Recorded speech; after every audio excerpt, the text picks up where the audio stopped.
These quail are 2 days old, and they are in the brooder.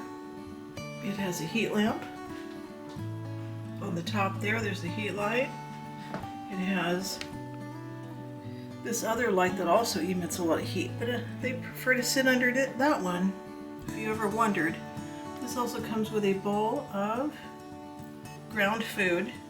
So I took all their regular food and ground it really fine. I keep this in a container here so that they have refills. But they are all sitting in the lid of a mustard container, and they seem to prefer that. They prefer being in in that lid, however hilarious it is. If you look at the thermometer here, the temperature looks like it is about 90. So 90 is comfortable for them. They're very comfortable with 90 degrees. As you can see, they've started eating, so there's little bird poopies all over. And they also have a water container. So this water container is very shallow, but I didn't like the tiny bowl that came with it, so I put a large one because quail tend to be really huge in the water drinking department. Alright, so let's talk about how to set up a incubator, because I've got one here that I have been putting eggs in for the past couple of days, and it has enough eggs in it now to turn it on. So I'm going to be setting that up. So this is a digital incubator off Amazon, and I have an affiliate link for that already on soulbridgeholistics.com website, and it comes with some nice directions that talk about how to use it. The intelligent incubator for household operation, and I like the colored pictures. It's very useful, and it does talk about how to do reset on it, but and I haven't used it before, so I'm about to go through it with you. We'll discuss what you do here. So normally with an incubator, there's going to be two waters. One water you keep set up just for, sorry I'm tilting the camera all over, but I want to put this flat now. I kept raising one side and raising the other, and I did that several times a day just to make sure the eggs don't stay really flat in one place for a long time. But as soon as I plug this in, it should start rotating.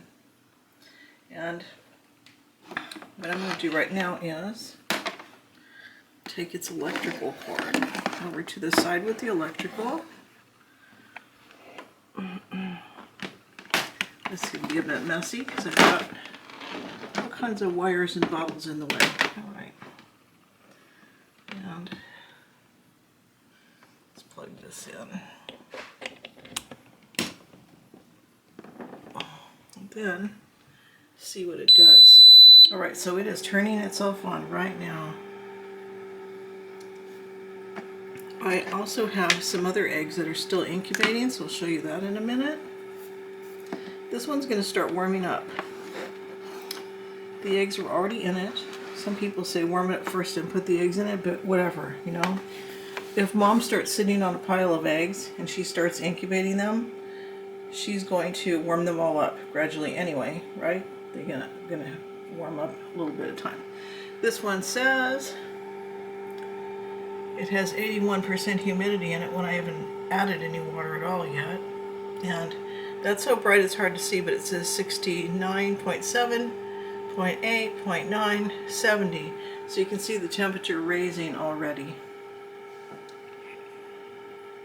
All right, now we're going to go across the room here, kind of slowly, so I don't blind you guys. We're going to go to where the other incubator is. This one is in a very cold window, and it's winter, so I've had to deal with the difference in the heat by covering it with a towel.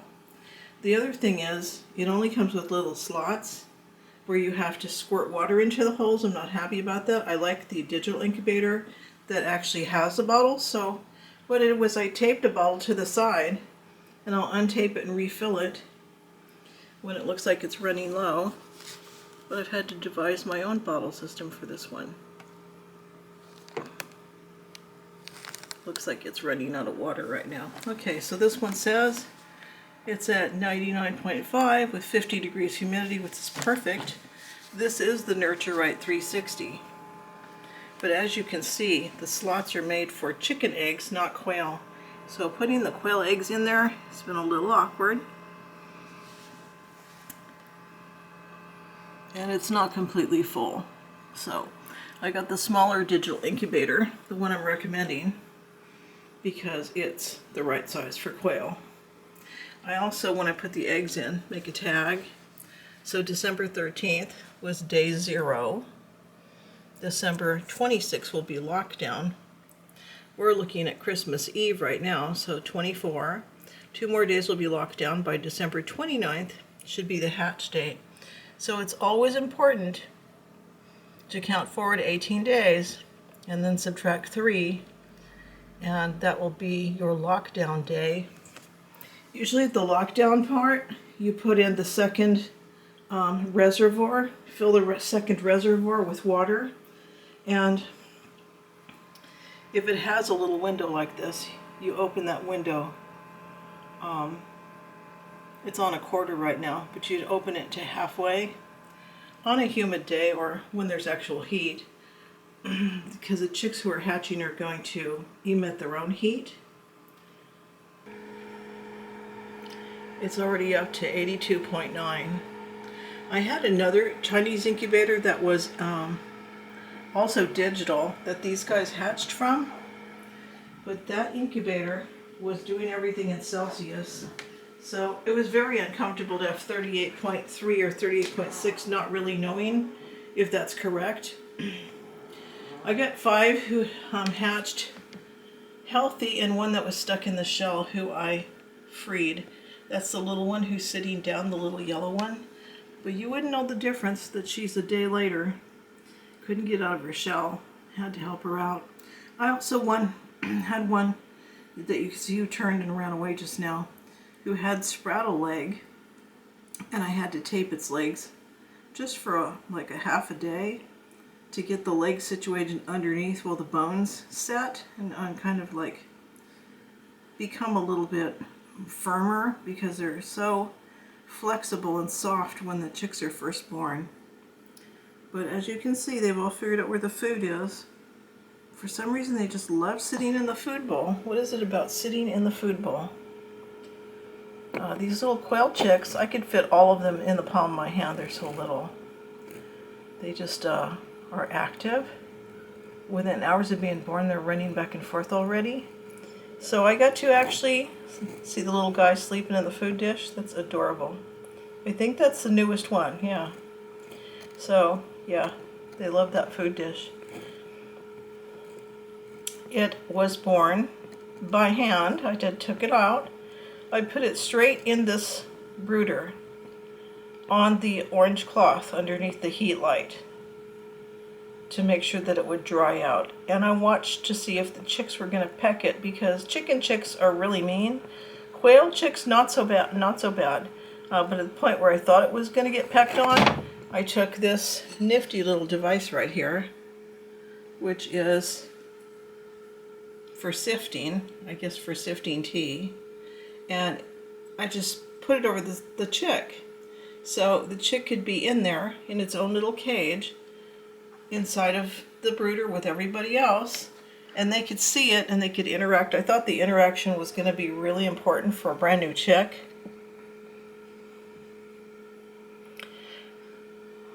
After about a month or so, after they're fully feathered, they'll be able to go outside.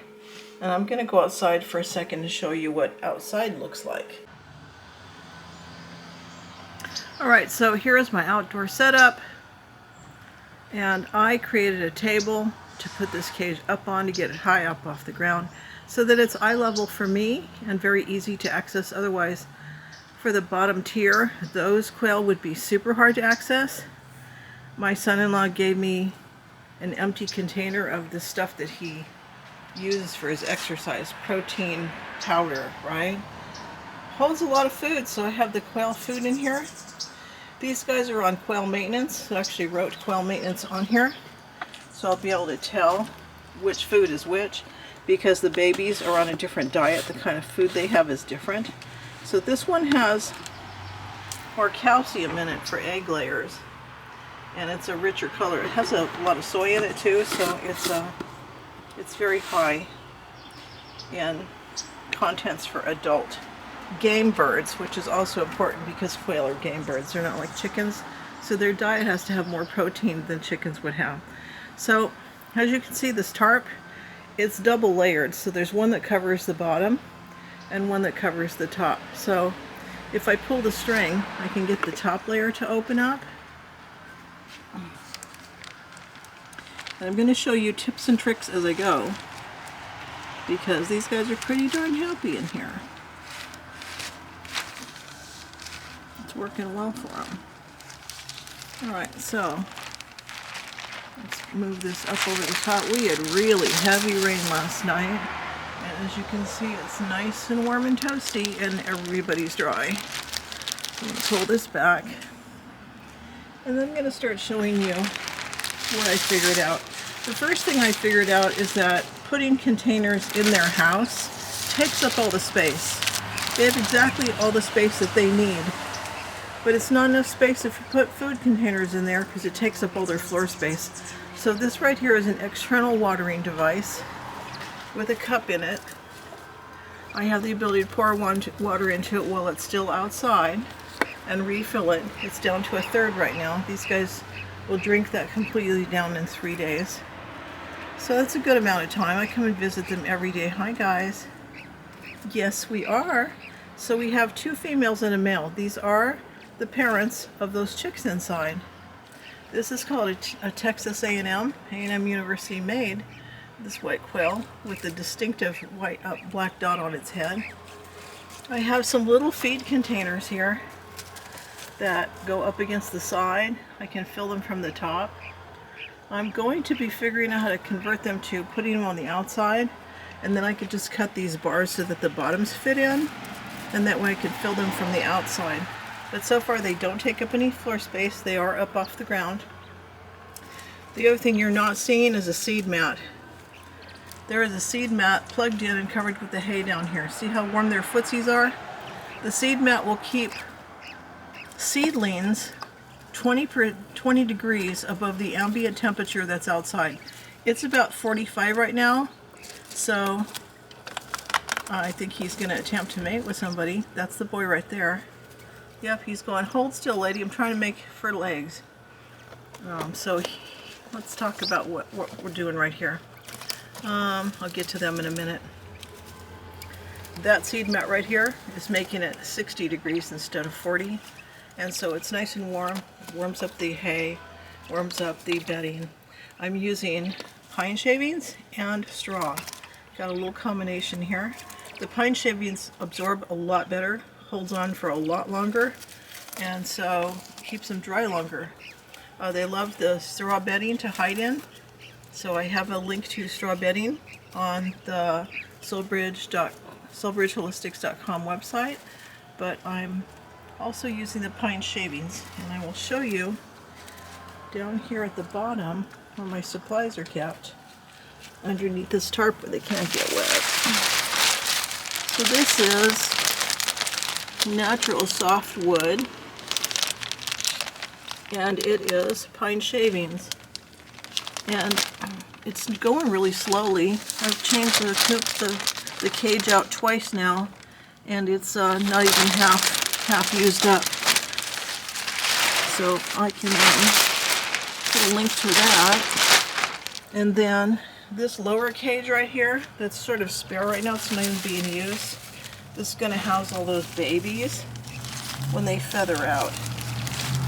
And we'll talk about how long that takes. It takes about a month or so before they feather out. Alright, so this is called a tuxedo. All of these are celadon. That is a distinguished and rare kind of Coturnix Japanese quail.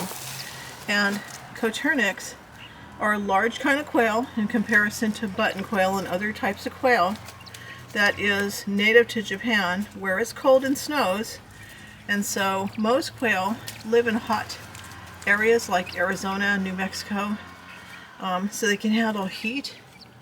These guys can handle cold, which means they can handle a variety of temperatures. This side of the house up on this wall is north facing, so it gets sunrise and sunset, but it never gets midday heat, so it's perfect for them.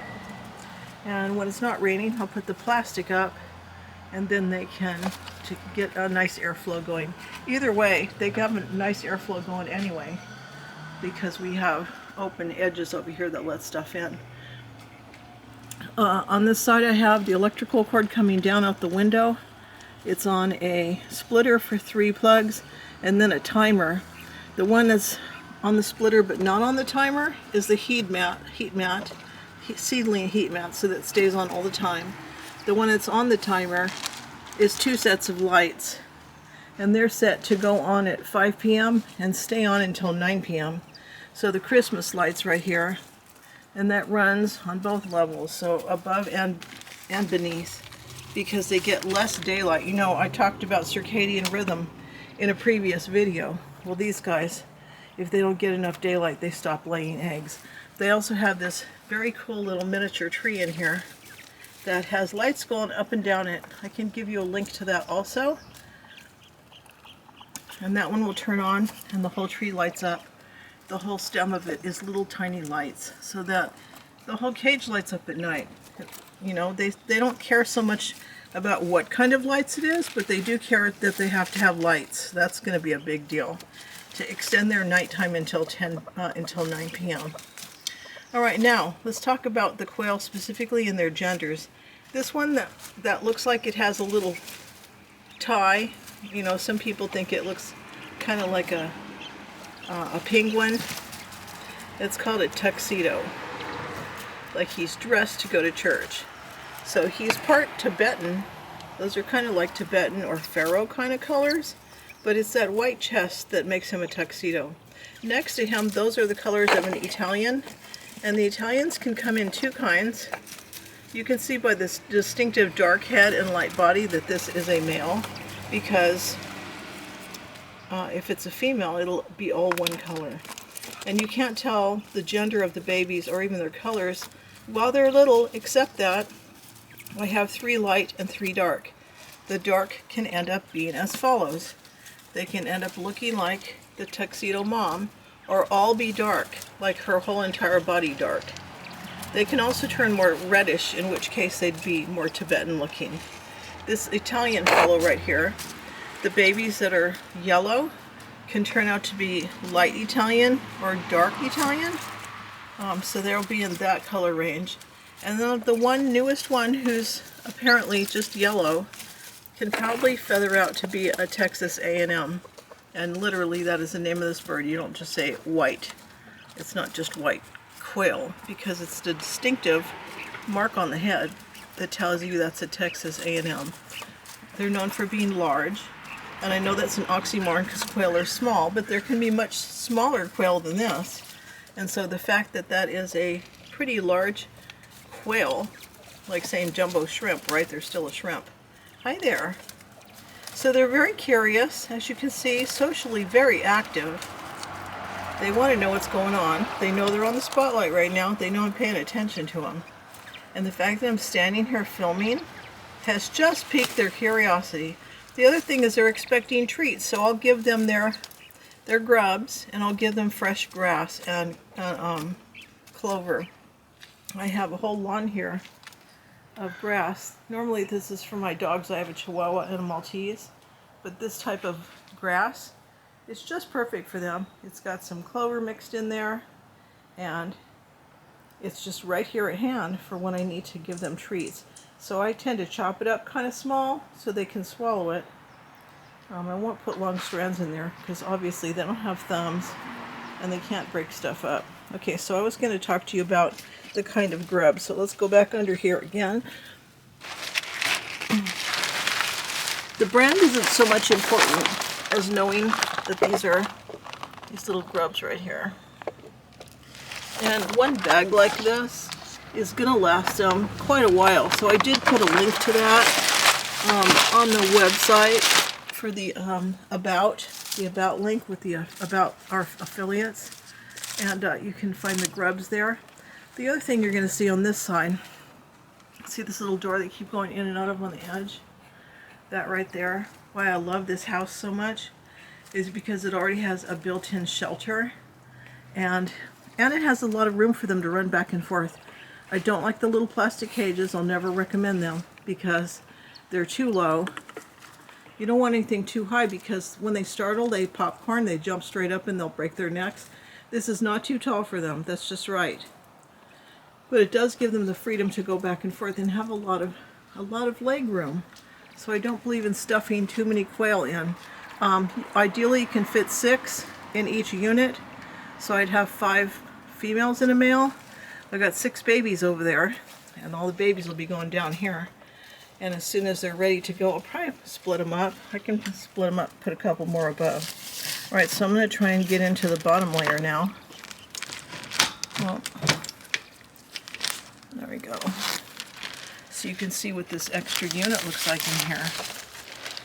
That's what it looks like when you get it, when there's nothing going on there. Okay, so let me show you what it's developed into.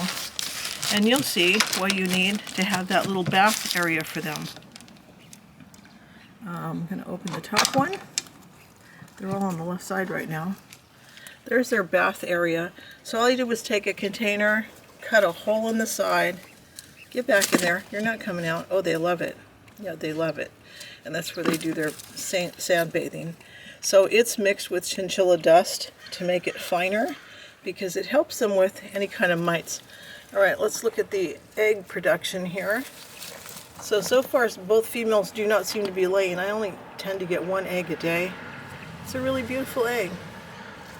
Very pretty. Anybody else laying an egg in there yet? I tried putting the seed mat on this side and they didn't like it. See, they do like the hay on this side because they like to dig what looks like little nests. So I have those little nests for them. Get their little egg here. I'm on a quail, in a quail club, a quail support group, and it talks about things every farmer should have done, right? And they said, didn't you at one point put a egg in your pocket and then forget it was in there and break it? Yeah, that happens. So now I try not to put eggs in my pocket. I try to put them someplace where I'm actually going to remember that I set them down. And this one's going to go into the incubator that we just turned on this morning. All right, so there we go. So this Paw Hut 2-story cage is in the affiliate links section on the About tab at SoulBridgeHolistics.com. Sorry for the airplane. The other thing I have is these water containers I leave out here so I can top off their water. And I have a serving cup to measure their food. And I have all these extra supplies in different kind of containers that basically I could put them all into the plastic or tuck them all into the bottom. So we could use a little cleaning and maintenance around here, which I'll do today. But this is an easy setup for anybody who doesn't have a lot of space. Even if you had a tiny little yard or even just a garage, you can keep quail. They're pretty easy, very easy to attend to. And they're sweet little things, but do be aware they're wild animals. They'll never bite you, but they will try desperately to fly away. And they're good at flying. So, and they're fat too. So they'll fly, and then they'll land, and then they'll run, and then they'll fly. So you can chase them all over the yard until they're tired and eventually catch them. So I would recommend a long-handled net if you ever have one that gets out, because you're going to have everybody in your family running after the quail to go get it. They can't become airborne enough to get over the fence usually, but let's just say their fatness keeps them from being little finches. Otherwise, they would be up in the trees. As it is, quail are bottom dwellers. So they do like little things to climb on, like a rock, but they won't perch on a stick. They're not parakeets. So they do like to be on the ground. And that doesn't mean you can't hide stuff. You know, give them exciting places, little corners to hide in and stuff. Little boxes. So I took the boxes out. I had them in here. because, well, there's still one on the bottom. You can see what it looks like. The male could not access the females, and therefore he could not mate with them. See, they can get in the box and they can get on the box. They really like that, only then I had no fertile eggs, and so I wouldn't get any chicks. After a couple of rounds of not getting chicks, I decided I need to take the box out so he can access his females. And now I'm getting fertile eggs. So normally one enthusiastic male needs to have like 4 or 5 females at least, because he can tire the girls out. It's too much to have one boy being amorous with them all the time. And you'll know if he's working them too hard, because their neck feathers will all start to disappear, because he's always jumping on them and grabbing their neck feathers to hold himself while he mates with them. Hi ladies, oh, you're so pretty. Yeah, you're all pretty. You're on TV right now. You like that? Yeah? Oh, yes you do. Okay. The other thing I'd recommend is vitamins for birds, and I'll also be showing you the food they eat. So let's go back inside.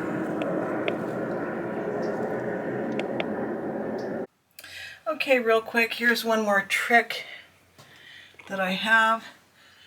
I save all my eggshells for breakfast. Then they get smashed flat. Then they go into the coffee grinder with their food for the babies, or even for the adults. And this little coffee grinder right here does a really good job of powdering the calcium so that I don't have to buy them a separate supplement.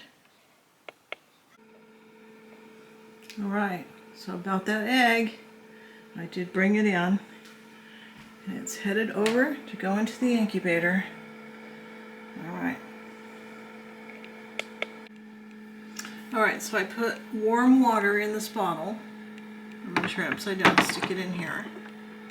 And now it's going to fill the reservoir up. Oh, I wonder if it has a preferred direction. No, it doesn't seem to. Alright, so there we go. That reservoir is filled, and there's water in it. I like the second bottle because I can always refill that one while I'm, when I see this one is low. And here's how the eggs are spaced out inside, so they all get a chance to have some decent air circulation. This thing should automatically start turning by itself.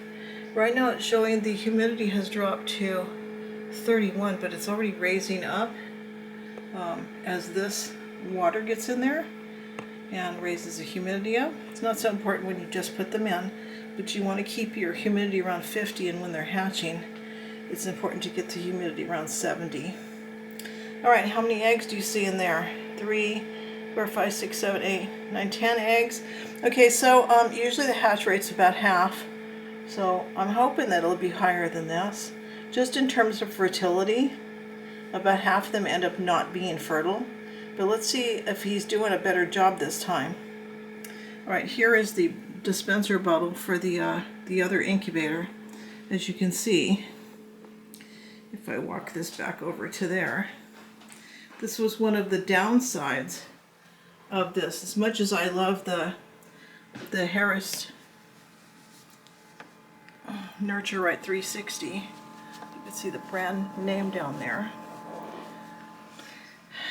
I do not like these little tiny reservoirs and having to top it off like that. So it's much better now to just keep that bottle on there, which obviously now I'm going to have to refill that bottle. It's used up all that water. Alright, so that is that part. Now this one has settings on it, so it says this is somewhere around here. Supposed to have a key for setting. Egg turning test. That doesn't seem to do it. Okay, this has a set. Okay, set. This one is set. And I needed the temperature to go down a little bit. Okay, 99.9. 8, 7, 6. 99.5. That's where I want it, because I don't like 100. I think that's too high. Right, so we're going to keep that. And then, okay, so now it's going to stay a little bit down. I don't know how to use all these settings yet.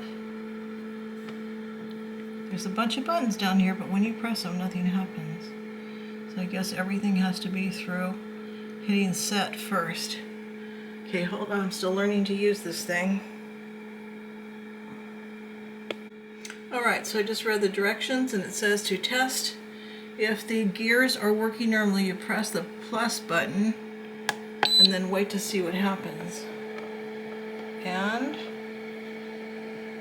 can you guys see it moving?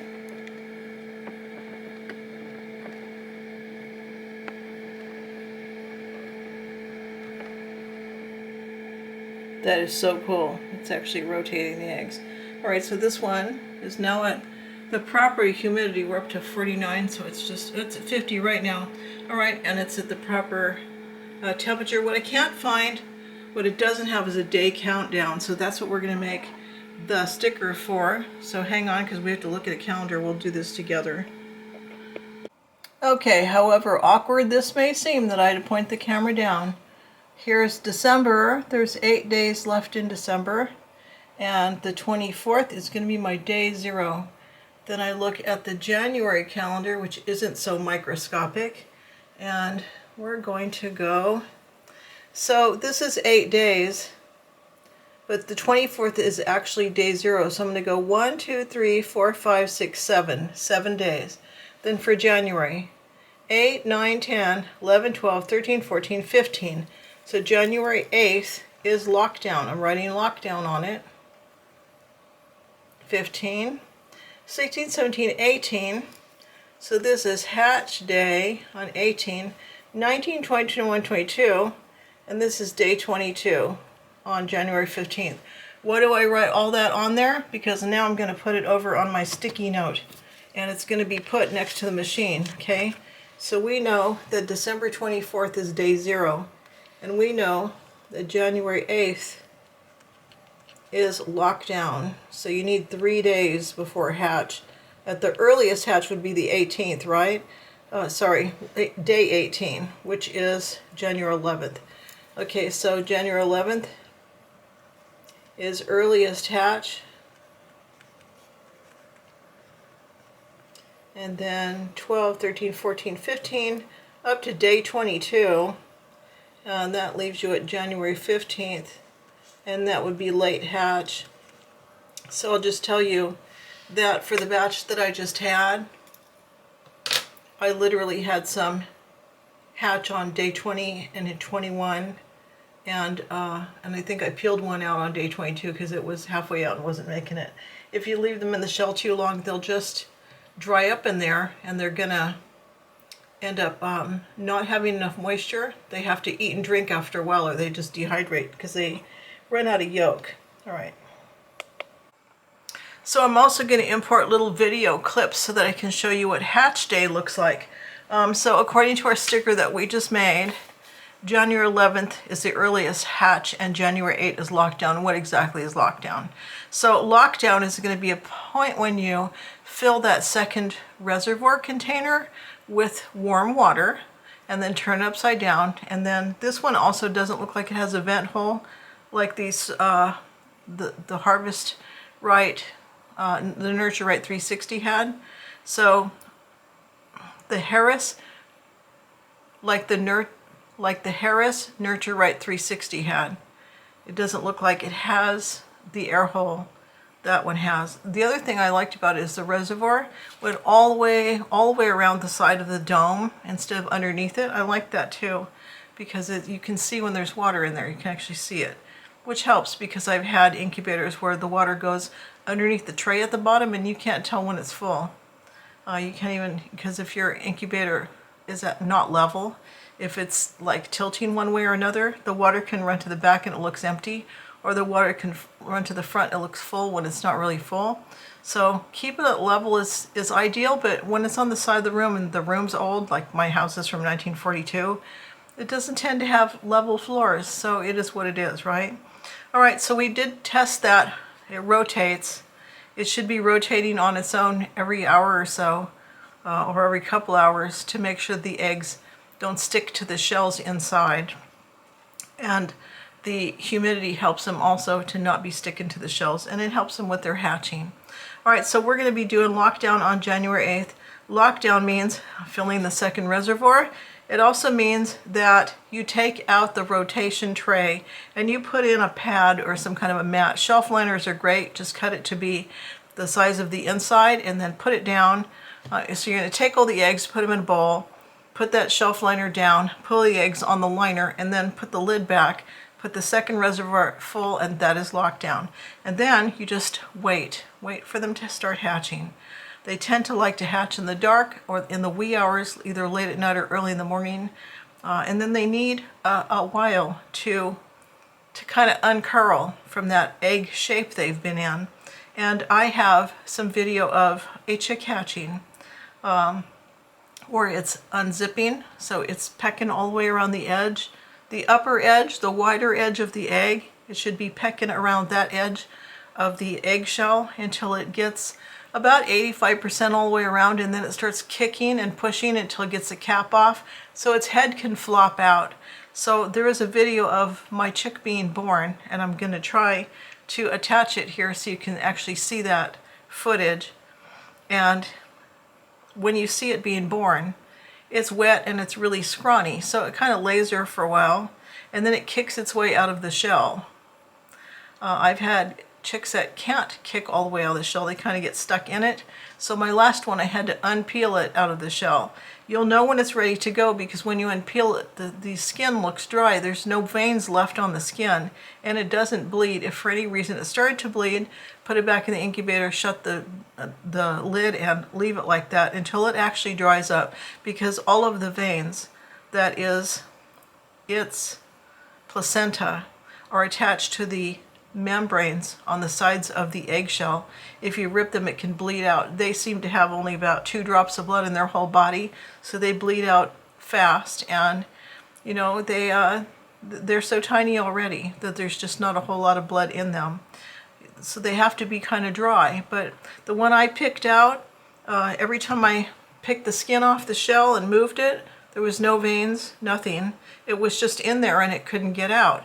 Some people believe that that's some sort of genetic trait. You should go ahead and let them die, but come on, I only had 5 chicks, and so I wanted my 6th one, and it turned out to be blonde. And if it turns out to be a Texas A&M, I'm going to be really happy that I saved that chick, because those white ones are my favorites. And as you can see, I only have 1 so far, so no, I'm not throwing any chicks away.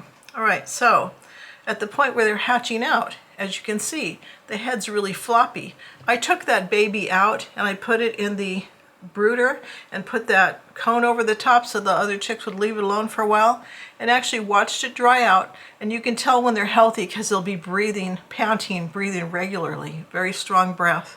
I had one that I tried to help that had its intestines out, so it was genetically doomed to not make it because the intestines are supposed to go all the way in the body after it starts to hatch. And you know, even if you leave it, it should suck that up and close it off. But if there are genetic anomalies that happen, rarely, 1 in 100 maybe, but you will find that those chicks with the intestines out tend to not make it. And that can happen to human babies too, and they're surgically repaired. But with a chick, we don't have the ability to do that. They just fail to thrive. So that one had regular breathing for about an hour, and then its breathing slowed down, and then it just went to sleep and passed away. That one never made it. But this one was breathing really regularly. When I put it down, the first thing it did was attempt to lift its head. So it practiced lifting its head over and over until it got neck muscles going, and it rolled over on its legs, but the feet were still very curled like that. And if you watch the natural progression out of the egg, this is the progression that you would see every time. So first it's learning to lift its neck, and it also starts rolling around because it's trying to orient itself to what is up and what is down, and eventually gets its feet placed underneath. One of my eggs, I had to put tape on the legs because it had spraddle leg. They were born like this instead of being like that. So I taped the legs into this position until the bone set, and after half a day, it did have the correct orientation. And so I cut the tape off the legs, and now it's running around normally and its legs are positioned correctly. But you don't want a chick with spraddle leg.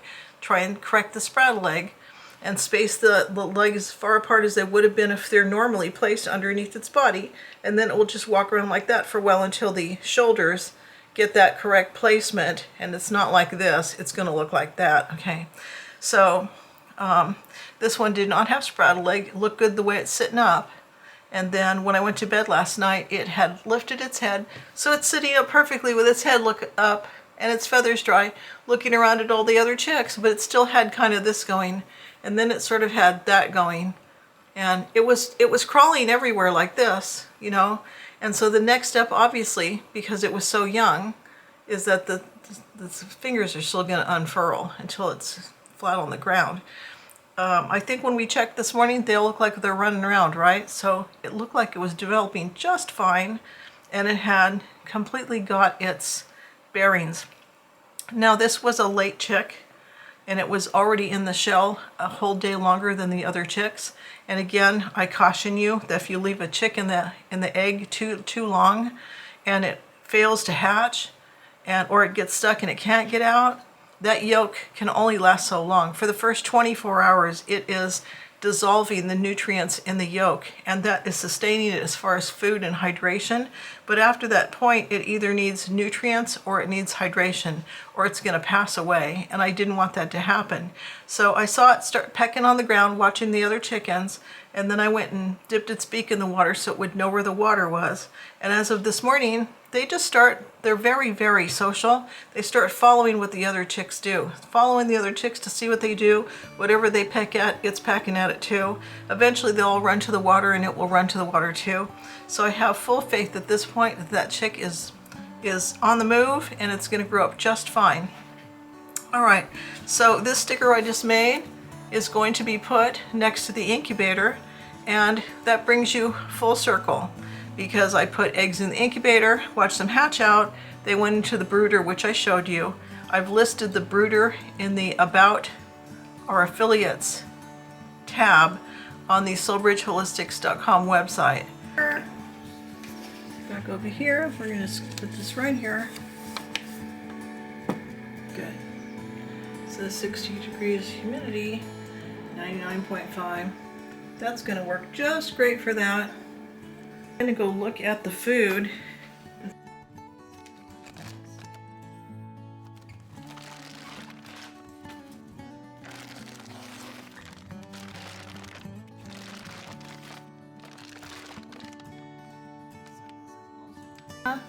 This is called Do More, and it is game bird maintenance. You can see it has a picture of a turkey on it. This came from Tractor Supply, and this one came from Tractor Supply. So I will be trying to put an affiliate link for Tractor Supply on these guys for you, right? Okay, I'll help you guys out. And I hope you enjoyed this video. Like, share, subscribe, tell a friend. Go to the About link. Go check out our webpage, because I talk an awful lot about why quail are useful and why the quail eggs are so nutritious. But these are Celadon, very special ones, because they lay blue eggs. And I'm actually going to keep breeding them, because when I'm done with the cages full that I want, I will be selling the babies, because there's nobody else around here that sells Celadon quail with blue eggs. And you can get $15 per bird just for the chicks. So it is a little home business at that point, and it's good for you if you want a little side business and make a little money. All right, so this has been great talking to you, and we'll see you for the next video.